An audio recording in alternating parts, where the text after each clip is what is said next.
Dominic Murphy, you are a leading estate agent from West Midlands. You've grown your staff from around 10 to 35 in a matter of 2 years.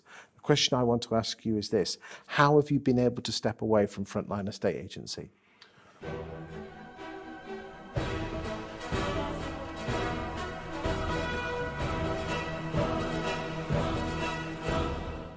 Okay, so it was really, really important for me to not have a business that that relied upon me being a frontline operative, if you like. So this is classic on the business or in the business. Yeah, absolutely. So you look at the good, strong independents, and certainly I look at those that operate in our area on our patch.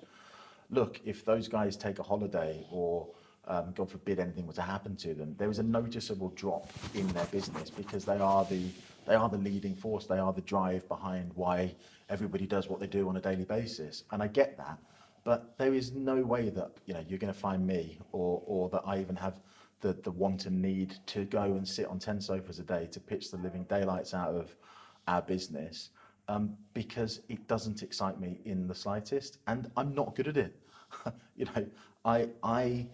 I see the value in making sure that we have the right people in the business to enable that business to grow and scale.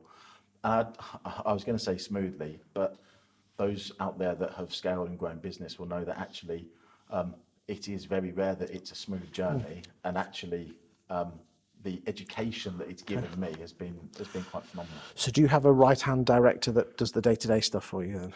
Yeah, I have a fantastic lady, Lisa Smith. She's my sales director. She's been with me now in the business coming up to 2 years. Okay. Was she a director before, or? No, she worked in local industry, she worked in local agency. As a branch manager, or? Yeah, she held branch manager positions. She was a valuer. So yes, I do have somebody that is my right-hand man / woman, and she takes a hell of a lot of stress and strain away from me on a day-to-day basis because the sales teams report to her. How do you stop your sales team? I'm sure this was in the early days hard work, bypassing her and coming straight to you. I think it's the other way around. I think it's how do I stop myself interfering with the sales teams, and that was definitely one of my biggest problems in that. It's not at all that I didn't trust or respect anybody else's position in the business. I just felt as a business owner and an agent, and knowing what was going on, that I got involved. I involved myself too much sometimes. Do you think you've evolved over the years? Because most estate agents tend to be people, which obviously you are a people person, but you probably moved your influences and your profile into more managerial and directing. Yeah, I've definitely over the last 2 to 3 years shifted from working in the business frontline to managing and understanding the business, and that's actually what excites me. How have you taught yourself that? I definitely haven't. I mean, I've taught myself through failings, mistakes. But it's very brave to do that, because there's plenty of agents out there that say I must do that, but they say, well, I haven't got the money to pay for someone. No, look, I've had a mentor. I have a mentor at present. I have a mentor really that he is a partner of mine really in the business. That's how valued he is to me in the company. Would you recommend someone get a mentor? Absolutely, but I think you have to want a mentor. You have to be receptive to wanting to learn. It's that old sort of not being the most important person in the room. You have to always want to be around people that are better than you. How have you learned to let go of that fear of not being in control?